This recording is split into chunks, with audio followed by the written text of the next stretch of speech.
오늘도 예배에 나오신 모든 성도님들과 유튜브 동영상으로 예배에 참여하시는 모든 성도님들을 위해 우리 하나님의 크신 은혜와 평강과 축복이 함께 하시기를 바랍니다. 어제도 그제 우리가 계속 이런저런 친구들을 만났었죠. 동원참치를 만나서 얘기를 하게 됐는데 오늘 예배 나누는지 모르겠지만 이 친구가 자기의 중요한 이슈가 뭐냐면 내가 왜 태어났냐 이겁니다. 내가 왜 태어났냐. 이 변태 같은 나이에 내가 이 세상에 태어나야 됐는지, 여러분들은 내가 왜 태어났는지 아시길 바라요. 그 다음에 이 친구가 영적 세계를 경험합니다. 빛과 흑암을 같이 봐요. 빛의 세계에 들어가려고 하는데 자기에게 캄캄한 어둠이 있었다. 그 어둠 때문에 빛의 세계에 들어가지 못하는 것을 봤다. 이 어둠, 흑암을 스스로 해석하기를 죄라 라고 얘기합니다. 그래서 그는 우리들이 모임을 갖거나 예배를 드리는 현장에 오면 무릎을 꿇고 그 앞에서 간절한 마음으로 신을 찾습니다. 이걸 종교성이라고 하죠. 신을 찾는 종교성을 늘 보여요. 그리고 예수님을 믿기 위해서 교회를 왔다 갔다 합니다. 그런데 완전하게 믿음으로 들어오지를 못해요. 너 왜 믿음으로 완전히 못 들어오냐 하니까 완전히 믿고 들어오면 구속당하는 것 같대요. 하나님 앞에 속박당해가지고 자유를 잃어버릴 것 같은 이런 느낌이 들어서 못 들어온다는 거죠. 믿음으로.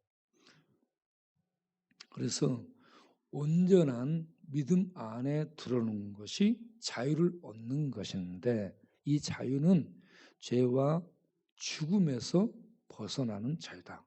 세상 사는 사람은 자유롭게 사는 것 같아도 죄와 죽음의 그 세력을 벗어나지 못하는 죄와 죽음의 굴레 아래 갇혀 있는 것이다. 그래서 예수님 믿고 하나님 안에 들어오면 완전한 죄와 저주로부터 벗어나는 자유를 얻는다. 이 믿음을 가져야 된다. 그렇게 말씀을 들었는데 이런 믿음, 종교성은 갖고 있는데 믿음으로 완전히 들어와서 하나님 앞에 나를 맡기고 하나님을 받아들이는 이 믿음 관계를 이 친구가 아직도 갖지 못하고 있다 하는 얘기입니다. 그런 부분이 참 아쉽습니다. 그래서 우리가 태어나서 사는 목적이 육신으로 태어나서 살아가는 동안에 죄짓고 사는 우리 인생들이 예수를 그리스도로 하나님으로 알아서 믿음으로 말미암아 죄와 죽음에서 벗어나서 완전 자유를 얻는 이 축복을 얻기를 바랍니다. 이게 진짜 축복입니다. 예수 믿고 예수님의 은혜를 통해서 죄와 죽음에서 벗어나는 게 이 자유가 진짜 자유입니다. 그런데 이 예수님 믿고 하나님 앞에 돌아와서 하나님 믿고 사는 걸 속박으로 생각하는 것은 방종이죠. 세상에서 죄 가운데서 내 마음대로 살겠다. 하나님의 규범, 하나님의 말씀, 법규 이런 것들을 벗어나서 거기에 저촉받지 않고 내 마음대로 살겠다. 이걸 자유라고 생각하는데 이 자유는 자유가 아닙니다. 죄 짓는 행동입니다. 자유는 죄와 죽음의 심판에서 벗어나서 구원 안에 들어가 평강을 누리는 게 자유입니다. 자유의 의미를 알아야 돼요. 그래서 예수님이 말씀하죠. 내가 너희를 자유케 하면, 아들이 너희를 자유케 하면 진짜 자유함을 얻는다. 요한복음 8장 36절에 말씀하고 있습니다. 사람들이 뭔가를 신을 향해 찾아가는 이걸 정의할 때 종교라고 얘기합니다. 신을 찾고 신과 관계를 맺고 신의 계명과 어떤 교리들을 따라서 신앙하고 숭배하며 복을 구하며 살아가는 이 자체를 종교라고 얘기하죠. 삼성의 고 이병철 전 회장이 9번째 질문이 종교가 무엇이냐 하는 겁니다. 종교가 많이 있는데 종교가 무엇인지, 종교의 궁극적 목적이 무엇인지 알고 싶었을 거예요. 답을 듣고 싶었을 거라는 얘기죠. 그런데 몸이 아파져서 그 답을 못 들었습니다.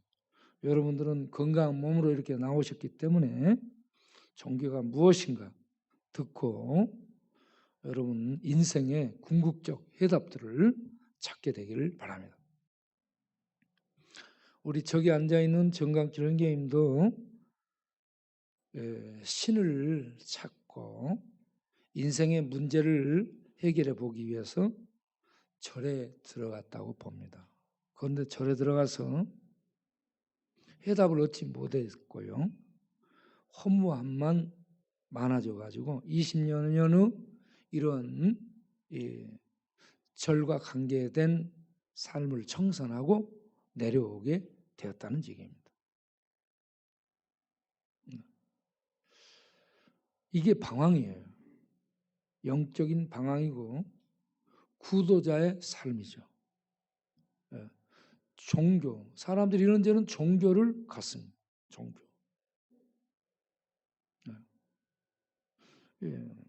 그런데 이 종교의 궁극적인 목적은 신을 만나는 것이고 진리를 만나는 것, 신을 진리로 표현하죠. 진리를 만나는 것이고 진리를 만나서 진리의 세계를 확인하는 거죠. 확인하고 그걸 받아들이고 그 진리와 관계 맺고 그 안에서 살면서 인생의 행복을 추구하고 어떤 길흉하복 이런저런 문제가 생길 때 도움을 구하고 그래서 보호를 받으며 축복 속에 살고자 하는 이 마음을 갖고 신을 찾는 게 종교라고 봅니다. 그런데 종교에 대해서 이런저런 정의를 많이 해놨어요. 그래서 잠깐 그 정의 살펴보겠어요. 국어사전에 종교란 초자연적인 절대자에 대한 믿음을 통해 인간 생활의 고뇌를 해결하고 삶의 궁극적 의미를 추구하는 일이라고 이렇게 정의를 하고 있죠. 넘겨보시고 백과사전과 국어사전에 종교란 religion이라는 단어를 특정 대상이나 신을 믿고 따르는 인간들과 관계를 말한다라고 얘기하고 있습니다. 네이트 백과사전에는 종교와 종교를 따로 구분합니다. 이 종교, 한문으로 말하는 종교, 종같이 종 가르쳐교, 종교와 릴리전, 영어의 릴리전 이걸 따로 구분해서 설명을 하고 있다는 얘기입니다. 서로 다르게 설명하는 것 한번 보겠어요. 워원을 추적해 보면 동양 쪽에서 종교 워원은 중국의 남북조 시대 말부터 수당나라 시대에 걸쳐서 불교에서 이런 5가지로 경전 내용을 얘기했대요. 명체, 총룡교 5가지를 했는데 이것들을 요약해서 나중에 종과 교로 이렇게 불렀다라는 얘기입니다. 그래서 불교를 대표하는 어떤 교리 사상을 요약해서 가르치는 게 종교라 이렇게 말을 하게 되면서 종교가 나오게 됐다는 얘기죠. 서양 쪽에서는 키케로라는 키케로라는 사람이 종교라는 말을 사용했는데 그게 다시 읽다, 반복하다, 조심스럽게 준수하다라는 뜻을 가진 라틴어 넬레 게레에서 왔다라고 얘기를 했다는 거예요. 종교란 그러니까 어떤 교리를 반복해 가지고 개소의 대세계에서 새겨 넣는 그리고 준수하는 이런 것으로 종교를 표현했다는 거죠.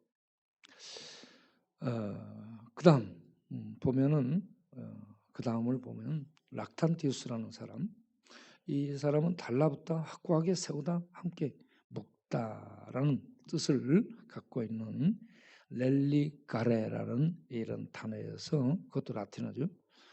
이렇게 종교라는 의미를 가져왔다라는 얘기입니다. 그래서 인간과 하나님 사이를 묶는 것을 종교로, 관계로 엮는 것을 종교로 이렇게 표현을 했어요. 이래 영어의 릴리전은 19세기 말 일본 메이지 시대에 서양 이 렐리지온을 서양 렐리지온을 종교로 번역하면서 일반화되게 되었다는 얘기입니다. 이게 렐리지온이 라틴어 렐리지오에서 왔다라는 얘기입니다. 전부 이 보면은 라틴어에서 이런저런 것들을 가지고 왔습니다.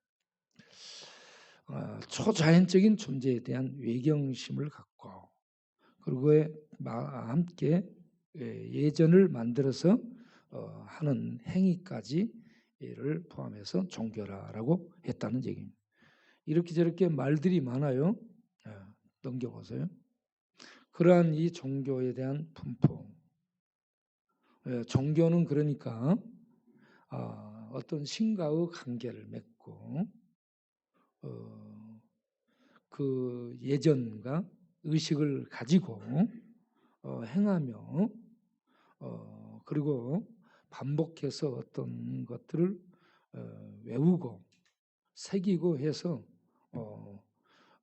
신과 관계 속에서 신을 숭배하고 가는 것이 종교라고 이렇게 정의를 한다라고 볼 수 있습니다. 그리고 이제 그 종교 분포도를 잠깐 보면 세계 인구 36명 중 36억 명 중에 종교인은 82%였다. 70년대 조사고 2020년대는 76억 명 중에 종교인은 한 90%가 될 것으로 예측을 하고 있습니다. 그런데 이 예측은 빗나갔습니다. 기독교가 그 중에 제일 많죠. 이 기독교는 짬뽕입니다. 천주교하고 개신교, 독립교회, 러시아 정교회, 이단들까지 전부 포함해서 기독교라고 합니다. 그러니까 순수한 개신교만 하면 한 5억 정도 되는 것으로 이렇게 표현하고 있습니다. 쉽게 되고 있어요. 이슬람이 훨씬 많습니다. 이슬람이 23.9%니까 이슬람이 훨씬 많아요. 힌두교 14, 불가지는 알 수 없다. 무신론, 신 없다. 이런 사람. 이들이 함께 13% 정도 된다고 보고 불교는 7% 정도. 불교가 사실은 작습니다. 자, 그런데 2050년 가면 이슬람과 이 기독교의 인구 비율이 비슷해진다라고 내다보고 있고요. 2100년쯤 가게 되면 이슬람이 훨씬 많아진다라고 내다보고 있습니다. 그런데 지금 현 시대 불가지론, 무신론, 신이 없다, 신을 알 수 없다라는 사람들이 미국에서 절반 이상 일어났고 프랑스 쪽에서는 70% 이상이 되고 유럽, 화란이라든지 이런 기독교 국가도 50%가 넘습니다. 무신론과 불가지론. 우리나라도 56% 정도 됩니다. 무신론과 불가지론. 종교, 무종교 사람이 50%가 넘습니다. 기독교, 그중에 개신교. 육사생들이 23년 전에 육사생들의 종교 분포도를 조사했을 때 신입생 중에 23%가 개신교 신자였답니다. 그런데 지금은 3% 정도 된답니다. 그리고 옛날에 학교 다니면서 학생들이 교회 다니면 자랑스럽게 여겼대요. 그런데 지금은 부모님들이 교회 다닌다는 말을 안 하고 학생들도 본인이 교회 다닌다는 것을 숨긴답니다. 무신론이 대세를 이루고요. 개신교 신자들이 학교에서도 말을 못하고 숨기고 다니는 이런 상태에 이르렀다. 이런 상황에 이르렀다라고 얘기를 합니다.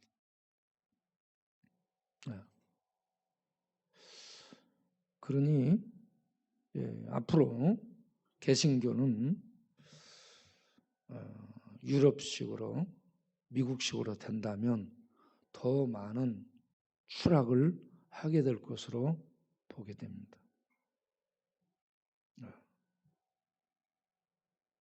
우리 예수 믿는 자들이 코로나 시대에 참으로 재정립을 해가지고 세상을 향해 하나님의 살아계심을 바울처럼 증거하고 베드로처럼 전할 수 있도록 일어날 수 있어야 될 줄로 믿습니다. 우리들이 너무 교리적이 돼가고 있고 너무 지식적이 돼가고 있고 정통만 갖고 사변적인 그런 자리에 머물러 있지 않은가 볼 수 있습니다.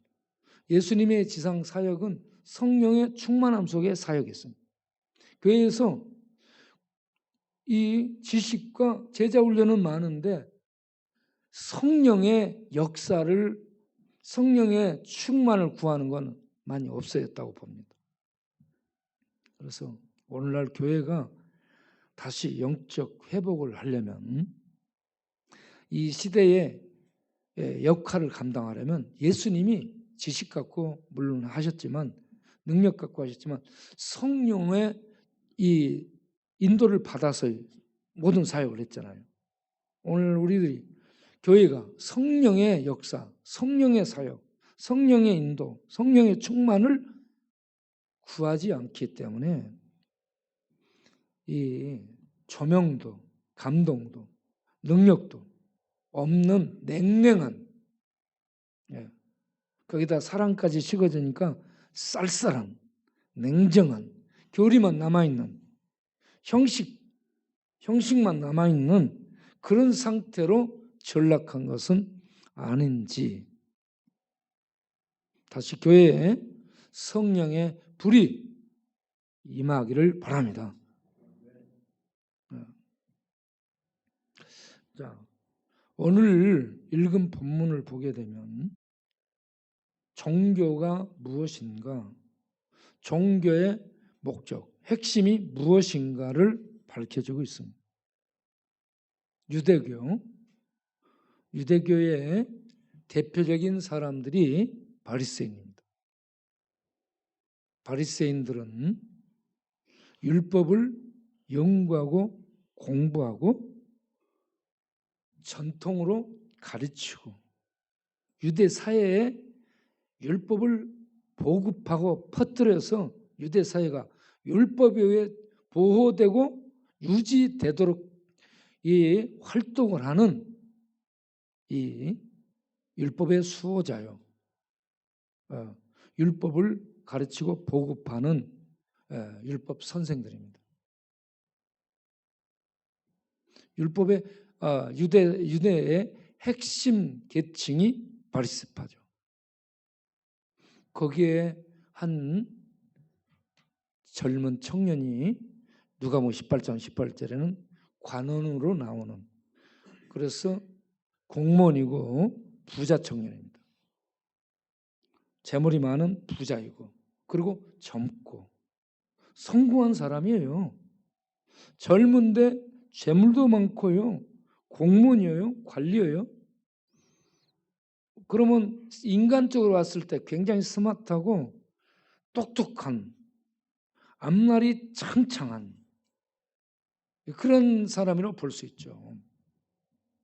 그런 친구가 율법까지 잘 지켜. 아주 경건한 신자예요. 유대인들로 보면. 그러니까 A 플러스라고 할 수 있을 정도로 모범적이고 나무랄 데 없는 청년이라는 얘기입니다. 이 청년이 다른 사람이 봐도 그럴 텐데 자기가 자기를 봐도 자기가 하자가 없이 느껴지는 사람이에요. 그런 이 청년이 예수님을 만나가지고 선한 선생님, 내가 어떤 선한 일을 해야 영생 얻을 수 있습니까? 이 친구가 그렇게 살면서 목표가 인생의 성공, 뭐 어떤 권력 잡고 세상적인 부를 획득한 이런 것이 목표가 아니고요. 이 청년의 주 관심이 영생이었다는 얘기입니다. 영생을 다른 말로 하면 구원이에요. 구원이고 다른 말로 하면 하나님 나라 천국 들어가는 겁니다. 동원 참치가 얘기한 거. 예.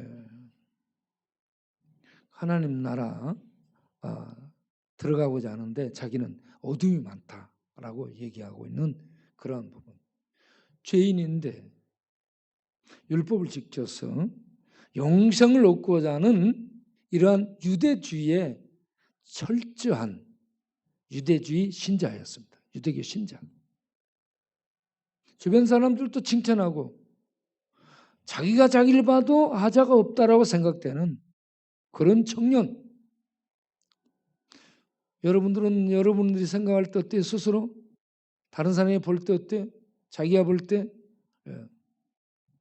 그런데 이 청년은 참 완벽하게 율법을 공부하고 배우고 지키고 행하고 있는 나무랄 데 없는 친구가 나 정도면 영생 얻을 수 있지 않겠느냐라는 질문에 답을 기대하면서 예수님께 묻습니다. 그리고 선한 일을 선하다고 생각되는 예수님께 묻고 있는 거예요.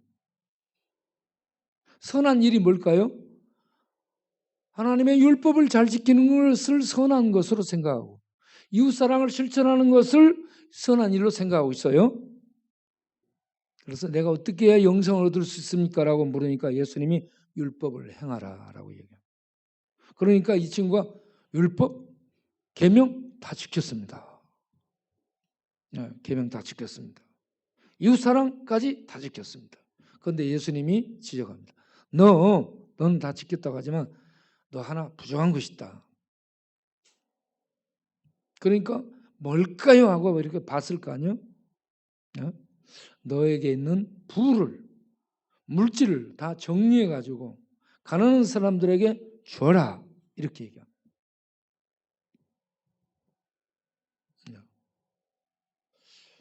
여러분, 이건 굉장히 어려운 요구입니다. 이거는 뭔 말이냐면 그런 것보다 내가 훨씬 귀하다 이 말입니다. 너 그런 거 놔두고 나를 믿고 나를 따를 수 있겠느냐 이거예요.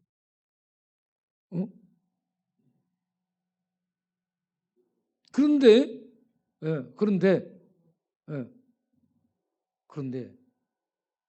여기서 보아는 영생을 의미하고 구원을 얘기하는 하나님의 선물이에요.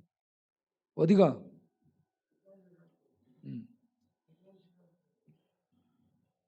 중간에 그럴 줄 알았어. 미리 보고 들어와.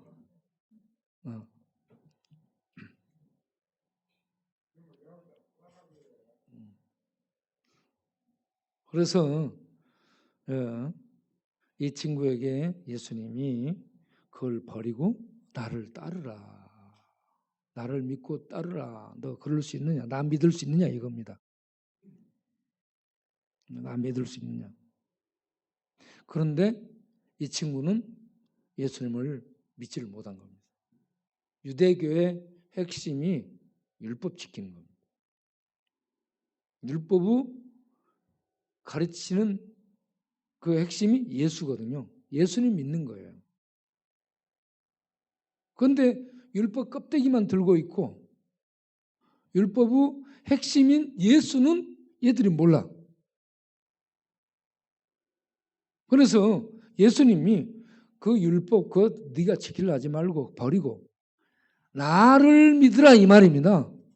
나를 믿으라. 그런데 이 친구가 자기가 갖고 있는 그것들을 버릴 수가 없는 거예요. 율법도 버릴 수 없고 물질도 부도 버릴 수 없고 예수님을 따를 수가 없어요. 예수님 갈릴리 나사렛 출신이고 본이 뭐 성공도 없고 별것도 아니에요. 그런 예수님을 믿고 따르라? 그래서 자기의 머리, 상식, 종교적인 그런 이 개념을 가지고 판단해 봤을 때 예수님 믿고 따르는 거 이게 그렇게 자기 모든 걸 다 버리고 따를 정도로 안 보인 거예요. 그래 이 친구가 고개를 흔들고 나가면 못하겠다는 거죠. 청년이 재물이 많으므로 고개를 흔들고 나갔더라 이겁니다. 여러분 세상에 그 어떤 물질보다 예수님이 귀합니다. 그 어떤 성공보다 예수님이 귀합니다. 그 어떤 부보다 예수님이 귀합니다. 그걸 몰라요. 예수님은 모든 것의 핵심이잖아요. 그런 예수를 못 보는 것. 우리는 볼 수 있게 되기를 바랍니다. 그러면서 그 친구가 나가고 나니까 예수님이 거기에 대한 해석을 해주죠. 주석 설명을 해줍니다. 부자는 뭔가 갖고 있는 부자는 천국 들어가기가 어렵다. 영생을 보화해서 천국으로 설명을 해줍니다. 천국 들어가기가 어렵다. 그거 갖고 있는 거 못 놓기 때문에. 그러면서 비유를 도입하죠. 낙타가 바늘귀로 못 들어가는 것처럼 부자가 물질 많이 갖고 있는 부자 아니면 지식 많이 갖고 있는 부자 세상 성공 많이 가지고 있는 부자 이런 거 갖고 있는 사람들이 그걸 포기하고 버리고 그것도 아무것도 아니라는 걸 버리고 하나님 보내신 하나님의 아들을 메시아로 받아들이는 이 믿음을 갖는 거 이거 어렵다는 얘기입니다. 우리는 믿음을 갖기를 바랍니다. 예수를 하나님이 보내신 율법을 완성하는 율법이 가르치는 구원자라는 이 진리를 발견하고 예수를 받아들이기를 바랍니다. 그래서 부자는 하나님 나라에 들어가야 참 어렵다. 그 다음 보세요. 25절. 그러니까 제자들이 저 친구 율법 저렇게 잘 지킨 친구가 천국 못 들어간다면 이제 구원이라고 설명하죠. 제자들은. 누가 구원을 얻을 수 있겠습니까? 율법 지켜서 들어가는 거 아니야? 그런데 저렇게 잘 지켰는데 저 못 들어간다면 물질 그것 아무것도 아닌데 그것 때문에 못 들어간다면 누가 구원받을 수 있느냐? 이 사람 물질 때문에 못 들어간 게 아니에요. 예수님을 못 믿어서 못 들어가는 거예요 지금. 그래서 26절에 사람은 못한다 이겁니다. 사람은 율법을 지키고 선행을 베풀고 이웃사랑을 하고 죽었다 깨어나도록 그 일을 해도 사람의 힘으로는 천국 못 가. 하나님이 가게 하신다. 구원은 하나님이 만드십니다. 하나님이 구원을 이루셔요. 하나님의 아들을 보내서 구원을 이루신 겁니다. 그래서 그 구원을 이룬 예수를 믿으면 영생 얻고 구원받도록 하는 것이 하나님이 하신다라는 말씀입니다. 우리 인간이 하려면 안 돼요. 아무도 못 해요. 도 닦고도 안 돼. 선행을 베풀어도 안 돼. 율법 지켜도 안 돼요. 우리는 율법 지켜도 율법 못 지키는 거예요. 이 모든 걸 완성한 하나님 보내신 자 구세주 예수. 예수는 이 모든 걸 완성합니다. 그래서 예수님이 다 이루었다. 구원을 완성하시죠. 율법 완성하시고 죄와 죽음을 격파하고 이렇게 구원을 완성한 예수를 믿는 것. 하나님이 예수를 통해 구원을 이루셨어요. 그래서 하나님 믿는 것이 예수를 믿는 겁니다. 예수를 믿는 것이 하나님 믿는 거예요. 예수를 보는 것이 하나님 보는 거예요. 하나님을 보고 싶은 자는 예수를 보면 됩니다. 그런데 이 유대 청년은 못 믿고 나갔더라. 종교의 핵심이 영생이 얻는가라고 물었습니다. 종교의 궁극적인 목적은 구원 얻는 겁니다. 그런데 이 땅의 사람들은 신과 관계를 맺고 좀 잘 살고 어려울 때 가서 빌고 그거 액땜 면하는 이런 것들로 종교를 생각하고 있죠. 그런데 오늘 유대교 청년을 통해서 우리에게 보여준 참 종교의 핵심은 영생 얻는 겁니다. 하나님이 가르치는 영생 얻는 겁니다. 영생 얻는 건 뭐예요? 구원 얻는 겁니다. 구원 얻는 건 뭐예요? 천국 들어가는 거죠. 천국 들어가는 사람들 안에 성령이 와 계십니다. 성령을 통해서 우리는 하나님과 교통하며 이 땅에서부터 천국을 누리고 천국 생명을 누리며 천국의 능력을 살게 되는 성령의 교통, 성령의 능력 주심을 통해서 천국을 죽어서만 가는 것이 아니에요. 천국은 내가 예수 믿어서 마지막에 딱 간다 이게 아니에요. 이 땅에서 예수 믿어 천국을 누리며 천국을 살며 천국을 펼치며 행하며 사는 것이 천국 백성들입니다. 그걸 뭘로 할 수 있느냐? 종교로 하는 게 아니고 예수 믿는 믿음으로 하는 겁니다. 예수 믿는 믿음으로.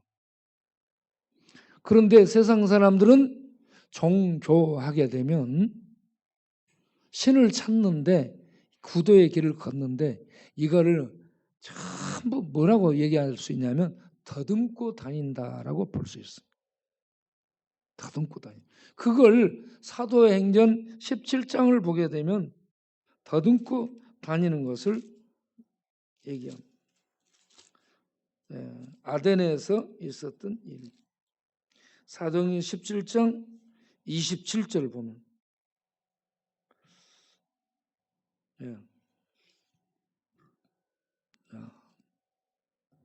사람으로 혹 하나님을 더듬어 찾아. 사람들이 하나님을 더듬어 찾는 거예요. 이것저것 더듬어. 자연 계시를 통해 일반 계시를 통해 철학을 통해 뭔가 이렇게 더듬어 찾는 겁니다. 내가 더듬어 찾는다. 이걸 종교라고 볼 수 있습니다. 종교. 그래서 절에 가서 경전을 읽고 유교 가서 제사 드려. 유교 쪽에서 종교는 뭐냐? 종갓집 종자에다가 가르칠 교자죠. 조상 귀신들을 숭배하며 복 주도록 제사 드리는 걸 잘 배우고 가르치고 해서 그게 유지되도록 하는 게 유교의 종교예요. 이런 걸 배우는 거죠. 더듬는 거예요. 더듬는 거. 복을 찾고 신을 더듬어 찾는 거. 이거 세상 종교입니다. 그런데 기독교, 우리 개신교는 우리가 더듬는 게 아니라 하나님이 오셔서 빛을 비춰주시고 우리의 눈을 열어서 진리를 보게 하시고 진리를 발견하게 하시고 진리를 믿도록 역사하셔서 진리를 믿는 믿음에 이르게 한다는 얘기입니다. 고린도후서 4장 6절에 어두운 데서 빛이 비추라 하신 그 하나님, 예수 그리스도의 얼굴에 있는 하나님을 아는 영광을 우리에게 비추셨느니라. 예수를 통해서 하나님을 보게 하는, 하나님을 만나게 하는 그 영광의 빛을 우리에게 성령이 비춰져서 그래서 우리가 하나님을 알게 됐다 이겁니다. 한번 읽어보겠습니다. 어두운데 빛이 비치라 말씀하셨던 하나님이 예수 그리스도 얼굴에 있는 하나님의 영광을 아는 빛을 우리 마음에 비추셨느니라.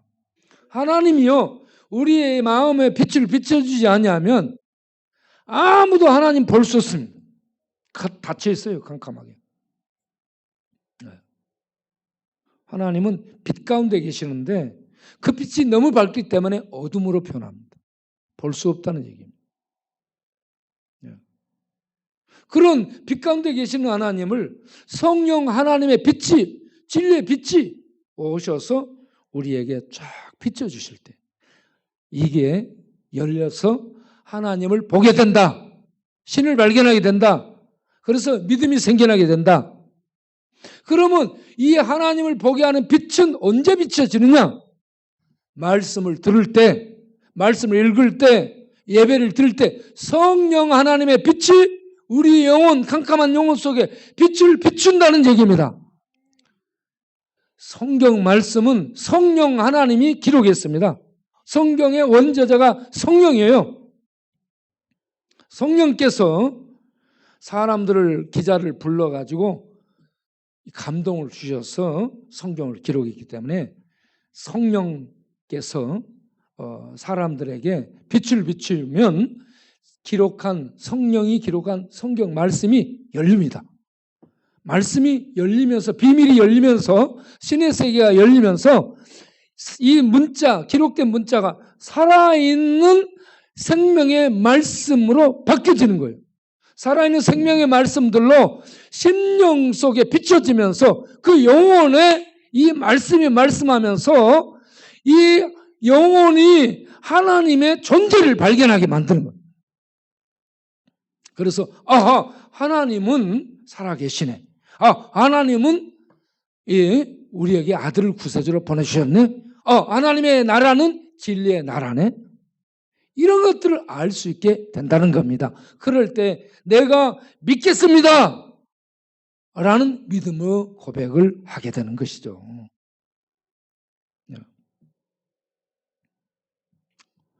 그런데 이렇게 하나님을 더듬던 사람들이 종교 생활을 하던 사람들이 이렇게 하나님을 만남으로 성령의 빛이 비춰짐으로 믿음을 갖게 되는데 하나님을 만나게 되는 이런 계기가 우리에게 오게 됩니다.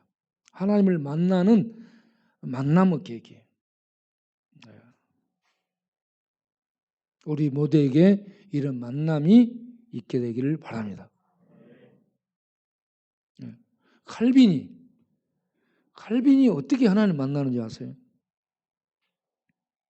칼빈은 펠리컨 하우스에서 그가 번역한 에베소서를 프랑스어로 펠리컨 하우스에서 읽는 소리를 듣습니다. 자기가 번역했는데 번역할 때는 몰랐던 그 말씀을 모여서 비밀스럽게 성경 공부하는 그룹이 그 성경 말씀을 프랑스어로 읽을 때에 그들이 성경을 헬라어로 모르니까 이 프랑스 조국 자기 말로 읽을 때 얼마나 감격스럽고 감동 속에 성령의 역사 속에 말씀을 읽었는지 그 말씀이 칼빈의 마음속에 빛처럼 파고 들어오게 된 겁니다. 이렇게 말씀을 들을 때 제가 볼 때는 에베소 2장 8절이 그에게 감동을 줬다라고 저는 느낍니다. 너희가 그 은혜를 인하여 믿음으로 말미암아 구원에 이르겠다나니 이것은 너희에게서 난 것이 아니요 하나님의 선물이라. 이 에베소 2장 8절 말씀이 뚫고 들었다라고 볼 수 있습니다. 우리가 성경을 읽을 때 성령의 조명 속에 말씀이 살아있는 하나님의 빛의 말씀으로 우리 영혼 속에 파고 들어와 종교인으로 신을 더듬고 다니던 우리에게 신의 세계가 열려서 하나님을 보고 믿고 붙들며 그 안에 들어가며 그 생명 안에 들어가며 하나님의 생명이 내 안에 들어와서 이 땅에 있지만 천국 생명을 누리고 사는 복된 우리 모두가 될 수 있게 되기를 바랍니다. 네. 그런데 다시 한번 화면을 보겠어요. 리차드 도킨스가 만들어진 신이라는 책에서 이렇게 얘기들을 하고 있습니다. 네. 학대를 그 옆에 거 먼저 그거 나중이고, 네. 그거 나중에 앞에 거 그거 보여줘보세요. 그 학대. 그거 말고 그 앞에 거. 네, 그걸 학대해봐요. 자, 뭐라고 되어 있냐면 누군가 망상에 시달리면 개인적으로 망상에 시달리면 정신이 이상인데 다수가 망상에 시달리는 것을 종교라고 합니다. 망상이 뭐요? 실제가 아닌데 있는 것처럼 착각해서 미쳐갖고 돌아다니는 것을 망상이라 하는데 이걸 정신 이상으로 판별하죠. 정신 이상. 그런데 다수가 그러면 정신 이상 그렇게 시달리면 그걸 종교라. 그 다음에 옆으로 보내요. 옆으로 보면 종교라는 악덕이라고 얘기합니다. 마르크스는 종교를 아편이라고 했죠. 이 리차드 도킨스는 이 종교를 악이라고 했습니다. 해악을 끼치는 그러한 것이라고 얘기를 해요. 종교를. 이 사람들을 해롭게 만드는 것이 종교라 이렇게 얘기합니다. 왜 그렇게 하느냐? 다음을 보겠어요. 네. 그가 신에 대해서 얘기합니다.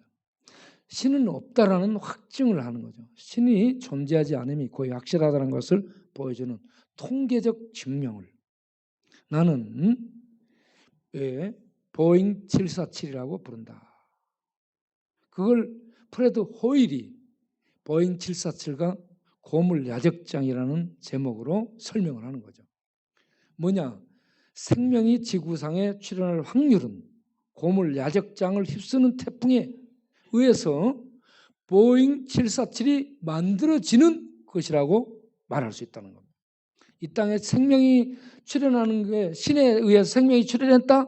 이런 어떤 것을 얘기하는데 그것은 마치 고물 야적장에 태풍 불어갖고 태풍이 싹 불 때 비행기 보잉 747이 조립돼가지고 딱 나타났다 바람과 함께 그런 것이 있을 수 없는 것처럼 신이라는 존재가 이렇게 뭘 했다는 걸 자기는 믿지 못한다는 얘기입니다.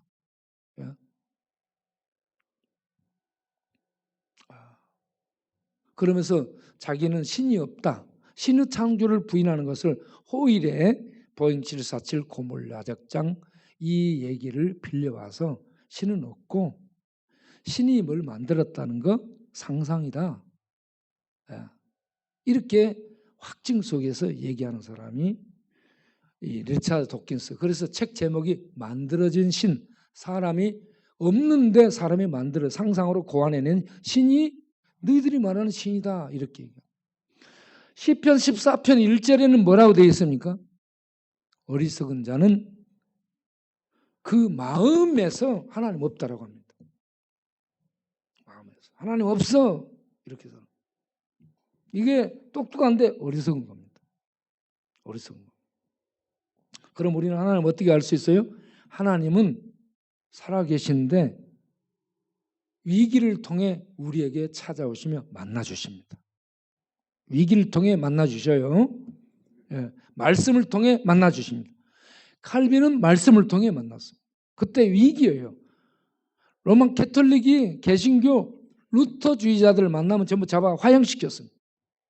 위기 속에서 칼빈이 그 말씀을 읽고 이렇게 하나님을 만나게 됩니다. 이어령 전 장관이 그분의 글 읽으면 글이 압축되어 있고요. 의미가 담겨 있고 글을 창조해서 만들어가지고 글감이 참 맛있습니다.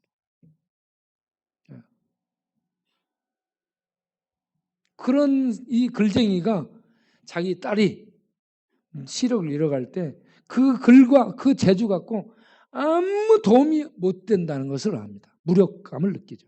그래서 그 딸 있는데 찾아가가지고 외국인 교회 바닥이 깔리지 않은 조그만 외국교회 맨 땅에 무릎 꿇고 기도하죠. 우리 딸이 믿는 신이시여, 이 딸의 눈을 볼 옛날처럼 볼 수 있게 해준다면 이 무익한 글재주라도 하나님께 드리겠습니다. 그런 기도를 들었는데 하나님이 기도를 들으시고 무릎의 기도를 들으시고 딸의 눈을 고쳐주셨어요. 그때 당시에. 그래서 하나님이 계신 것을 체험을 합니다.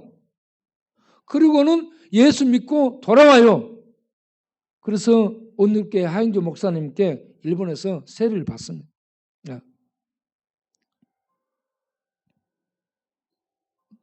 이와 같이 위기를 만나서 신을 향해 찾아오면 하나님이 빛을 비춰주시며 진리 가운데로 인도해서 예수 믿게 하신다.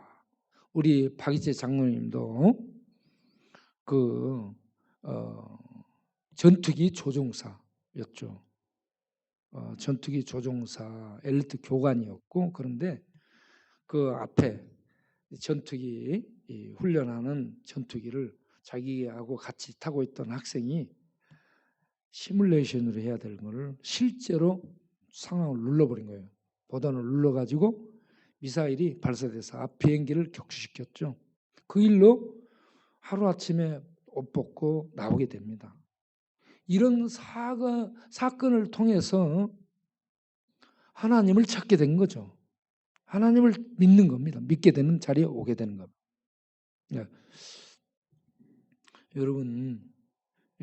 여러분들도 이런저런 사건을 통해서 하나님을 찾게 되고 하나님 만나 주신 줄로 압니다. 그리고 아직 못 만난 분은 계속 나오셔서 말씀을 듣다 보면 하나님을 만날 수 있게 됩니다. 말씀이신 하나님이 말씀을 통해 만나 주시기 때문에 실망하지 마시고 계속 나오시길 바랍니다. 저도 27살에 절에 들어가려 했죠. 절에 들어가서 이 세상에 이 희망이 없는 그런 세상 끝내버리고 절에 들어가자. 나 진짜 그럴 마음이었죠. 그러다가 바닷가에서 기도할 때에 하나님이 오셔서 저를 안아주시고 안고 다니시고 그러면서 천국의 사랑과 평강을 맛보게 해줬습니다. 그래서 저는 처음으로 그런 사랑과 평강을 맛보게 됐는데, 저는 천국이요 어떻게 해석되냐면 천국은 사랑이고 평강이고 빛이고 진리고 영원입니다. 천국은 천국이 저는 이해가 되는 사람이에요. 예수님이 왕이시고 천국은 참 생명의 영원한 평강의 세계입니다. 그 예수님이 그 천국을 가지고 오셨고요. 우리들이 믿음으로 그 세계에 들어가게 되는 겁니다. 그런데 제가 그 바닷가에 주님을 만나고 난 다음에 제가 회개 기도를 하게 된 거예요. 회개 기도가 나왔어요. 회개 기도를 하고 난 다음 회개 기도를 하는 도중에 내 영혼과 내가 분리돼서 내가 내 속에서 나아가지고 올라가는 것을 봤습니다. 내 영혼이 내 속에서 분리돼가지고 나아가지고 올라가요. 가버릴 것 같아, 계속 기도하면. 그래서 서가지고 내가 잠깐 멈춰서서 봤어, 서로. 그래서 나는 영혼이 우리 자신하고 똑같이 생겼습니다. 영혼이 내가 누구라는 것, 내가 서로 나를 봤어요. 내가 나한테 벗어나가지고 영적으로. 우리들이 영적인 것과 물질적인 것으로 돼 있다는 거예요. 저는 그때 알게 된 거죠. 그래서 죽어도요, 여러분 우리가 다 이 모습 이대로 갖고 있습니다. 다 알 수 있어요. 누구라는 거. 그런 이 신비로운 영의 세계를 저는 체험을 했어요, 개인적으로. 그러고 나서 성경이 읽어지기 시작한 겁니다. 그전에는 성경을 못 읽었어요. 읽어도 건수처럼 흘러가 버려요. 이거 좀 읽다 보면 자고 있고 뭔 말인지도 몰라. 그런데 이런 주님을 만나고 난 다음에 성경을 읽으니까 이게 빛처럼 콱콱 박혀갖고 연결되면서 이해가 되는 거예요. 막 살아있는 이 말씀들. 그래 이 말씀이 들어와서 꿈틀대니까 능력이 되는 거예요. 불타고. 그래서요 전도를 안 하고 살 수가 없는. 그래서 내가 나가 전도하게 된 겁니다. 전도를 내가 배워서 한 게 아니에요. 전도를 예수 만나고 나서 내 안에 생명이 불이 타오르니까 저는 뭐 전도 방법 모르지. 어떻게 했는지. 교회가 어떻게 하는지도 모르고. 그러다 나가 전도하기 시작하고 지금도 전도합니다. 여러분, 이곳에 있는 여러분, 밖에 있는 여러분, 식사하러 오신 여러분 모두 다 오늘 종교인으로 더듬고 다니지 말고 빛으로 오신 예수님을 실제 이 구세주로 알고 그 주님을 비춰주는 성령의 도움으로 예수를 믿고 하나님의 실제를 믿으셔서 믿음의 사람이 되시기 바랍니다. 그래서 종교의 궁극적인 목적은 영생 얻는 거, 구원 얻는 거, 하나님과 관계를 맺고 이 땅에서 하나님의 축복과 인도를 받고 사는 게 종교의 궁극적인 목적입니다. 그런 은혜를 가지고 이웃들에게 하나님의 은혜를 사랑을 나누며 사는 행복한 우리 모두 되기를 바랍니다.